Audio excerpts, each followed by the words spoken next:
Hello, how are you? I'm good. How about yourself? Pretty good. So, what's your name? My name is Dean Depre, uh, but they call me Dino.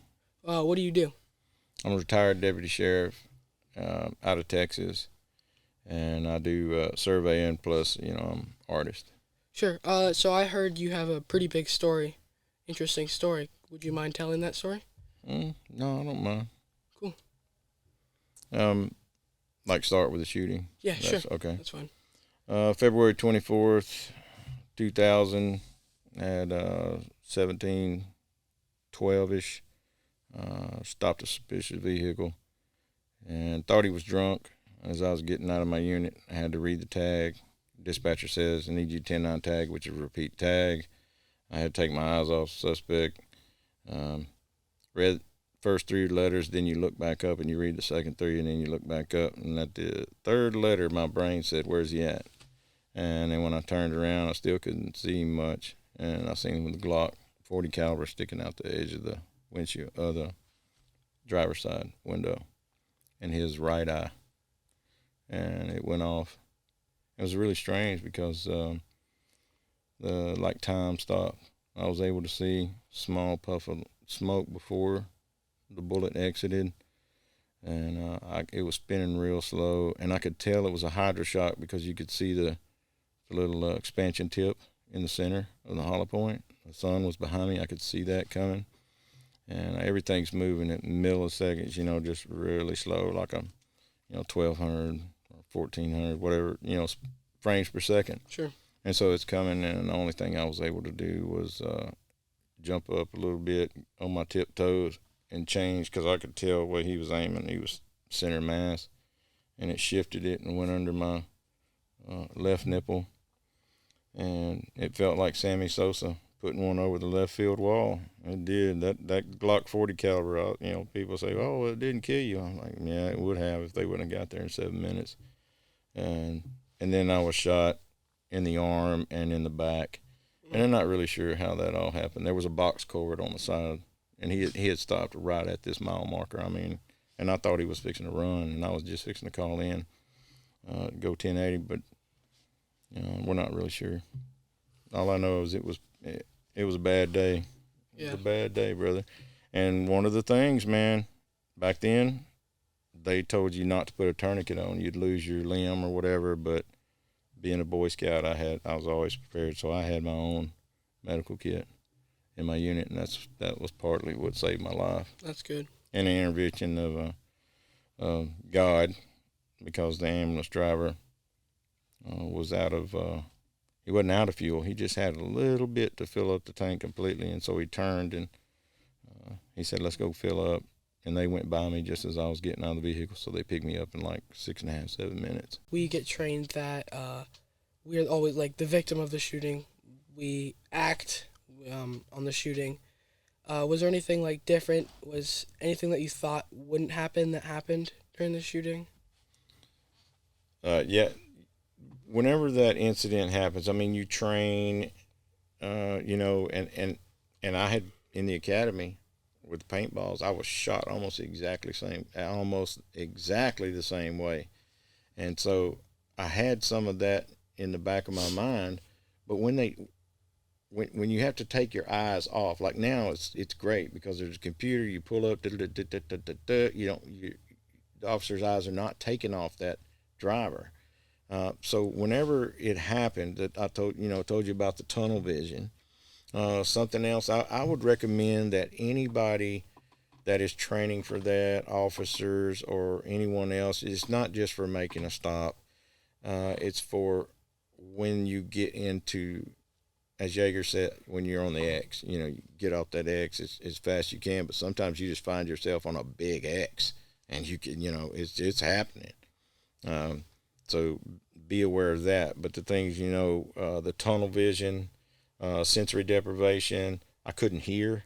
Like it's almost like the brain put all the power to the systems that needed to be used at that time, which was pull blood to my organs, shoot blood to the brain. That's its thinking. That's its computing power. Give it to the eyes. We don't really need the ears at this point. The focus, the time slowed down. You could actually see that bullet turning, and I thought that maybe that gun misfired. Something's wrong with the bullet. Maybe it just had the primer, or it wasn't a powder charge, or maybe he reloaded. All this is going through your mind at 9,000 miles an hour. And then when you get to where you have to operate your weapon or operate your tourniquet or medical supplies, whatever you got to do, you have sensory deprivation in your fingers, you can't feel that. All your blood's been pulled, your electricity's going to major organs in the brain, and you can't feel. And I dropped the first one. When I got that, I only had a 6-inch Curlex. We didn't have all these fancy stuff, so I had several rolls of 6-inch Curlex and then a bunch of ABD pads and stuff like that for big stuff, because mostly I fixed other people when that came up. And so when I got there and I opened it up, and this arm doesn't work. It's just hanging limp like a dead piece of meat. I mean, and it's white from where the bullet, went through. It's just white looked like grape juice stains on it. It's dead. And so I've only got one hand. And when I opened that Curlex, and there was just a spot about like this in between the crack of the door on the backside where the kit was, and I went to put it in my mouth and I dropped it. It hit my shoe and went under the unit. So if I'd only had one, I'd have been screwed. Yeah. So I went to the next one. This time I pulled myself inside, leaned over the box, tore it open, put it in my mouth, checked it, made sure. I pulled it. And it pulled loose the first time. I only had a little bit. So I wadded it up and put it all the way on the jawline. And then, and then I had to lean over and let the dead arm hang like a piece of meat. And just throw it around there, and I finally got enough on there where I could get it tight enough and hold it in my teeth to stop the squirting. And the blood just poured inside that box. And then I know I've got a sucking chest wound because I got pink bubbles coming out, my nose and the breaths are they're getting shorter and shorter, not big, deep breaths. They're just getting shorter and shorter. So I traced the path under my ribs, and I felt the abdomen wall and went through, and I felt the diaphragm and the squishy. And I'm like, all right, that's long. You use this as a chest seal. But my breaths were still going, they're getting shorter. And I'm like, dude, you got another hole back here. Maybe this exited. And so I rubbed on the car first. I went like this and looked, and it's not bloody. So I just rolled all the way down the car in white, sheriff's unit, and there's that big spot of blood on this side on the back. And there's no way this arm doesn't work. So what do? You can't reach anything. If you pull this out, it stops. So I leaned against the fender, and then the breast leveled. But I've already got down to so much I can't, But when I took my finger out, I was trying to wave down traffic, because I had made the call after I got shot, because I knew where it was. I was probably going to lose breath, so I went ahead and made the call. And I was trying to wave people down. I was at the back of the unit, and I had my, this bullet hole in the back pushed against the unit. And I was watching, we were talking about the focus and your vision, and then it got real acute. It went tunnel vision, and then I relied on training, and it came back. But I could see those people, and they were looking at me. I could made eye contact with them. I was trying to wave, somebody down. And then that's when the nurse showed up and everything. But I would suggest, man, somehow either take your hands, put them in ice, and then go with it and try to fumble it. Do it with your eyes closed, where you know where everything's at. Know your equipment. Yeah, so if it's completely dark, and doctor response class, they make you close your eyes and put a tourniquet on and pack a wound. Mm-hmm. Yeah, do it with either blindfold or your eyes closed or whatever, where you can't cheat. I mean, you're doing yourself a disservice if you peek and go, oh, I can't do it, and peek. That's the accountability John talks about. And another thing that I suggest is you duct tape your arm to your body. Whichever your strong arm is, duct tape your arm to your body, and then try to reach your weapon with the other hand, and then work on yourself with that. Or, and then put both in your pocket and just see how just screwed you are. So we were taking this one class, and I was with some other dude, and we come out of a car, and we're shooting this target, get back to these barrels, and he told me my right arm was shot. Mm-hmm. And I've got this rifle, and it's out of ammo. So I'm like trying to like put it between my legs and like reload it, and I ended up having the other guy because one of his arms was shot too. I ended up having him rack it so that I could hold cover and he could pack my arm. But it's hard. Like That's you very hard. just want to use your arm. He made me shove my arm under my plate carrier. Right. That's what I'm talking about, to make it where you can't use it. Yeah. You know, because you'll go, and even like if you're trying to, like I'm trying to reach something there, and I go, you know, and I push off with this, and it's not going to work, man. Yeah. Yeah, and I believe the way the doctor said he called it hydraulic something, was when the force went through the arm, it like kind of vapor locked or whatever, it forced it up in, and yeah, because I couldn't feel anything. So do you have any long-term effects on your arm or anything like that? Yeah, you know, it's still like right now, if you feel this hand. It's cold. Yeah, my hand's pretty cold. Yeah, it's pretty cold, so I have to. Do all your fingers work? No. No? No, they don't. And sometimes when it's warm, it does better. When it gets cold, you know, it's not so much. Yeah. When they put the nerve graft in, he asked me what I wanted to do with this hand. If I only could do one thing, what would it be? And I said, I want to hold my guitar pick and my pencil or paintbrush, because that's, you know, that's what I like. That's what I do, you know, on the side. So, and then all this in here. Oh. Yeah. Yeah. So I have to deal with that all the time. But the thing is it's resilience, man. Don't ever quit. Yeah. You can't quit, man. And it was bad.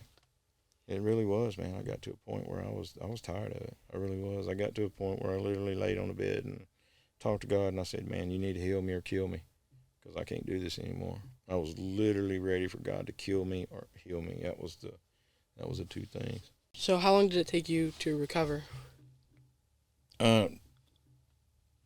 Fully recovered? Sure. I'm still not fully recovered. I have an open wound right now that I have to dress every day.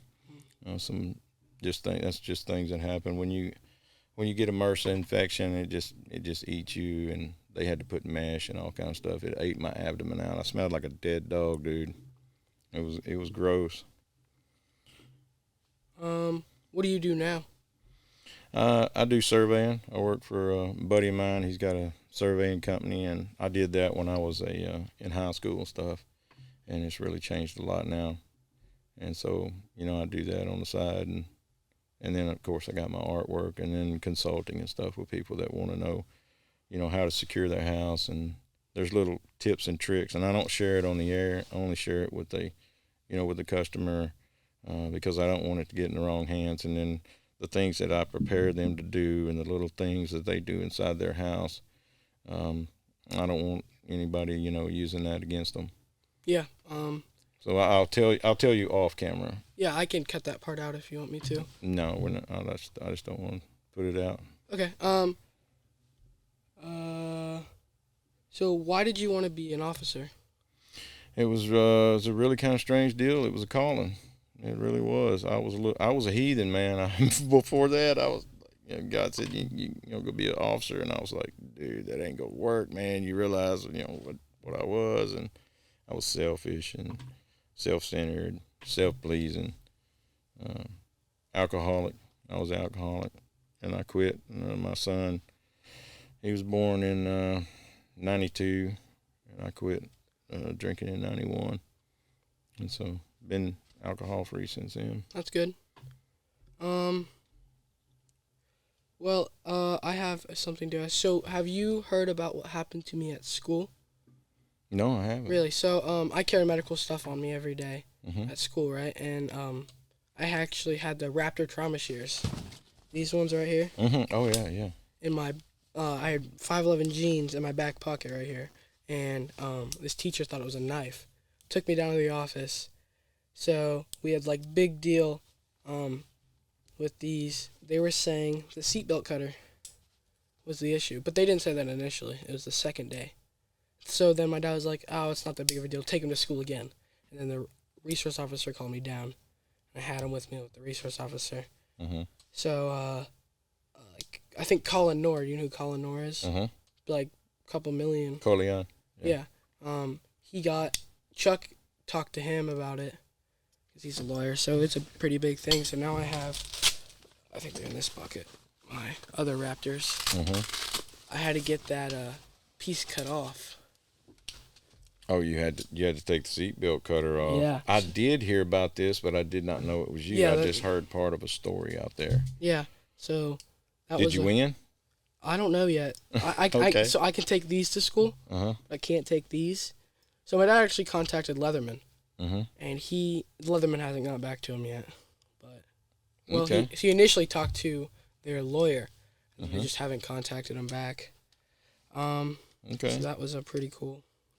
Yeah, the atmosphere nowadays, they're just they're freaked out by anything that may be used as a weapon or anything. And I understand where they're coming from, but still, I mean, you're evidently trained in medical stuff, and you can stop bleed and all that stuff, and you may need to cut somebody's pants off or shoe off or whatever. And I guarantee you, there's probably not anybody in that school. Maybe the resource officer is Resource officer is trained. I'm pretty good buddies. Does he carry shears with him? In his medical bag, not on his person. Not on his person. But so then it was funny because the principal, I was like in a 30-minute argument with the principal about he's telling me how I don't need to do this, how like I'm not ever going to use it. And I thought like that was a pretty good something to ask you about because you yourself was in this scenario. Right. And in this scenario of me getting shot, that was not the first time I've ever been shot. Really? Yeah, I've been shot. Well, that was the fourth time. Some hunting accidents, and then we'll just say hunting accidents. It'd be better to just say hunting accidents. But that was the first time like it really got into my chest and abdomen and got it got everything. It's easier to tell you what didn't get hit. It didn't hit the actual heart. It got the pericardial sac, and it didn't hit this kidney, the right kidney. Everything else was just trashed. Diaphragm, perforated liver, lungs, all that stuff. But yeah, man, I think everybody should know how to stop the bleed. I really do. And I trained my kids the exact same way. Pocket kit. Full of. Yeah, I do like those right there. John makes a really cool little pack, man. Which one is that called? What is that called? I don't know what they're called. I just call it the neck pack. Yeah, I don't know the real name of it, John. Pocket organizer. Pocket organizer. I think that's what they're called. So what do you think? How would you handle the shears at school? Well, first, you're in Ohio, and so I'm not familiar with their laws or whatever. But you would have to go by the guidelines set down by your state and whatever they, have in there. So I'm sure the resource officer is following, his protocol. Yeah. Well, it was actually the vice principal. The vice principal, okay. I know in the state of Texas they hand over some of the juvenile stuff to the schools, and I've dealt with a few things inside Texas school systems. Me personally, on my personal level, I would be glad to have someone with your skills inside my school, and I would utilize that. Yeah. But on a law enforcement, you have to follow the law. You can't just make up stuff. The vice principal, he's got stuff mandated, handed down to him. So it'd be really hard for, me to do anything other than what the law prescribed. So, what they said that this is an open blade. Like, I couldn't get my fingers in there with anything. Like, what am I gonna do? Cut someone's ear off? Well, what I would do is look at your definitions in your state of a dangerous weapon, a blade or whatever, and have your lawyer go that route.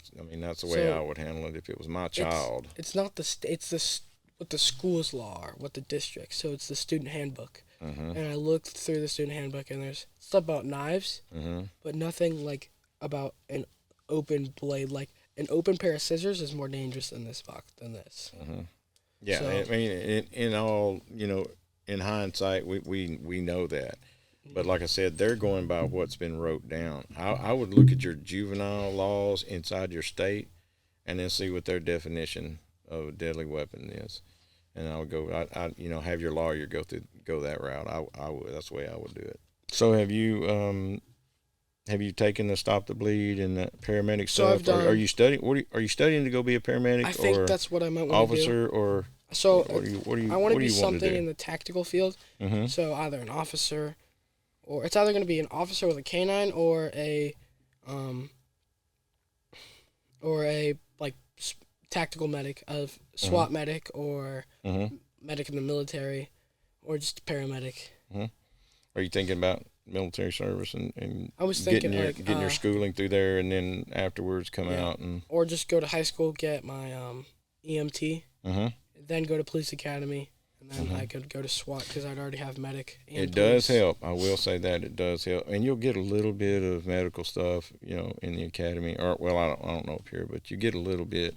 Where I was, you got a little bit. But Where are I you? had done the Where are you same thing. from? I had studied EMT stuff, and then when I was in college, I drew anatomy, anatomy physiology, for biology students. I made more money like that. I drew those, and so that gets a really good understanding of how the human body works, and that's the most important thing is learn where everything's at. Yeah, and then I've also had some other classes I don't want to talk about on Okay, video, yeah, that's cool. but I've had Jaeger's Mhm, Stop the Bleed or mhm. Immediate Action Medical, Right. and I've taken about probably 10 other classes. In my view, I know I'm coming from a biased deal with what happened to Sure. me, but I really think that it should be taught inside the school. I Oh think there yeah. should be some. If it should be offered, and there should be some type of So mandatory something where a person can stop a bleed. there's like maybe 5 of them in our school,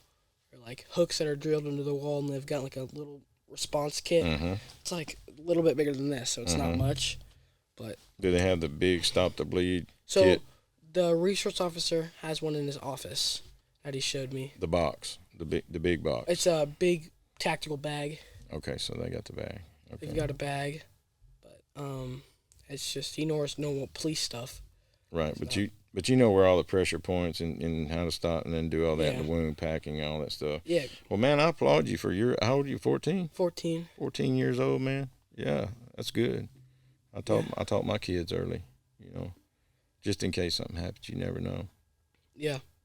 And then I'm also our teams medic, Mhm. tactical teams, like our family Mhm. medic. So I carry the big bag, Mhm.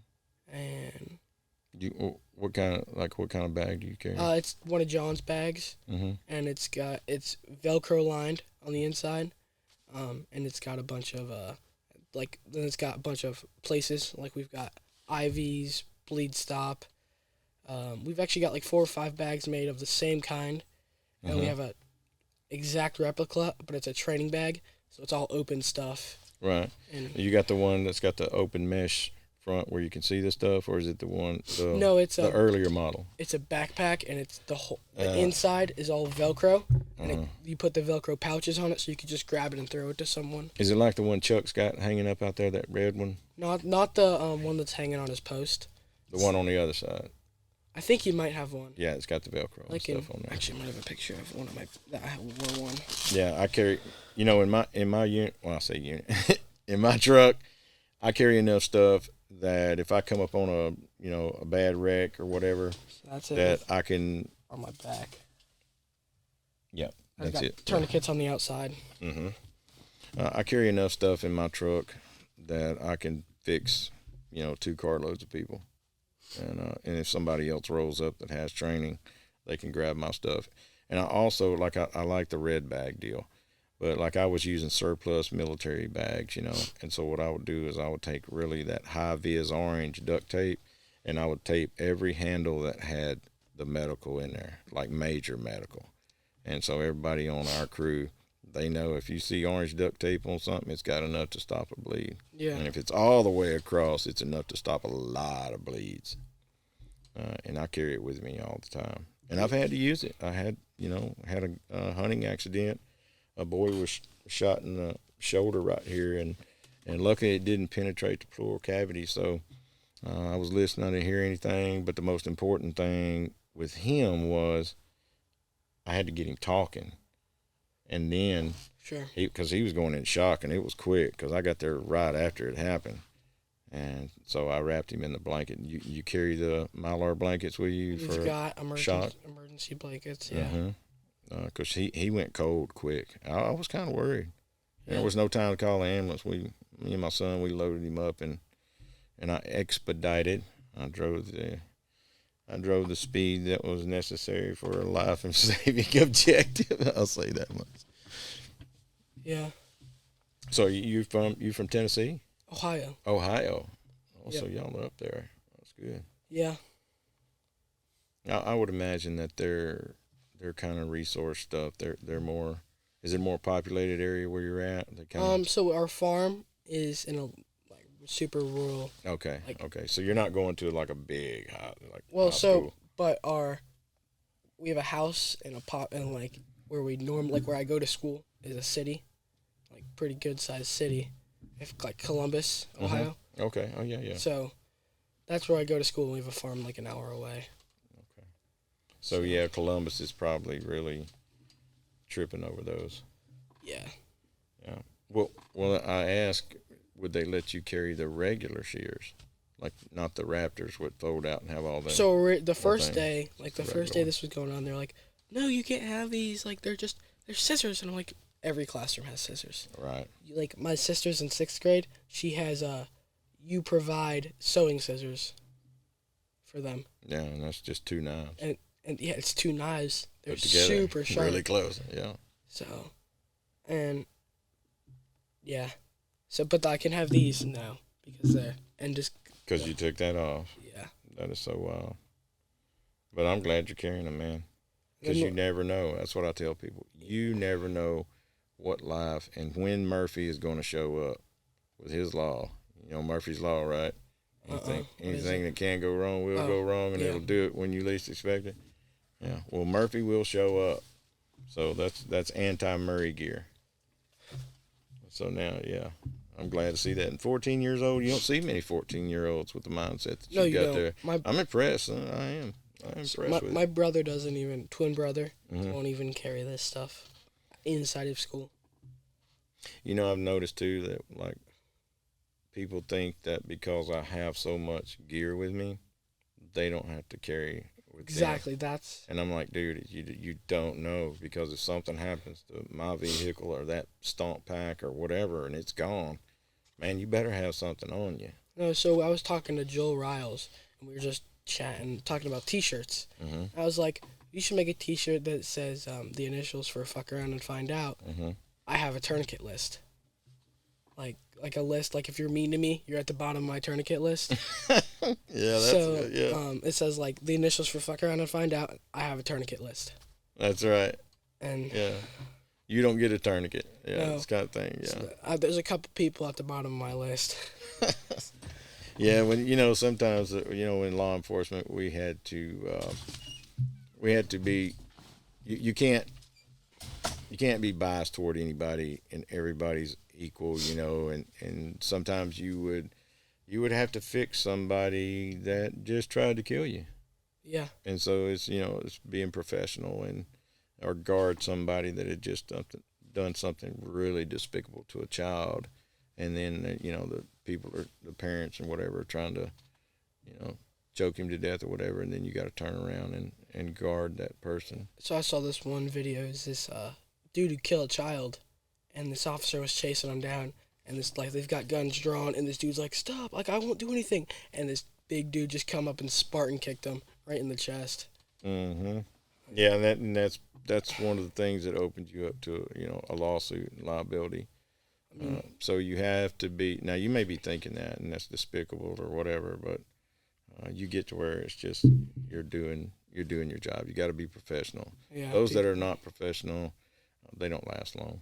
No, they don't last long, because now they can sue you personally too. So it's you got to be a little more discreet in what you do. Sure. Is there anything else you want to talk about? No, man, it's your show, dude. It's whatever you want to ask. Do you have any social media or YouTube you want to say? Yeah, I have a Facebook page. My son started. It's survival tips and other stuff.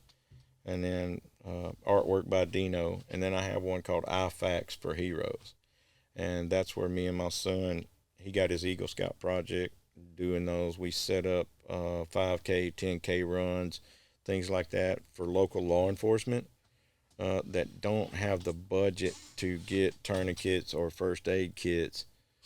We provide that and do the donations in the run or whatever, and then go around and get prizes for them and things. Cool. So we can help officers, mostly rural officers. They just don't have the money, to get it, or they've used it on somebody or something like that. So that's it, man. Oh, and just got the website up on the artwork. It's www.artworkbydino.com. Okay. And because this arm didn't work, man. It took me 16 years to get back where I could draw something that looked like a real person. A real person did it. Well, I'm glad you're better, and thank you so much. Yeah, thank you, man. Thank you. And hey, man, good luck with your Raptor case, man. Thank you.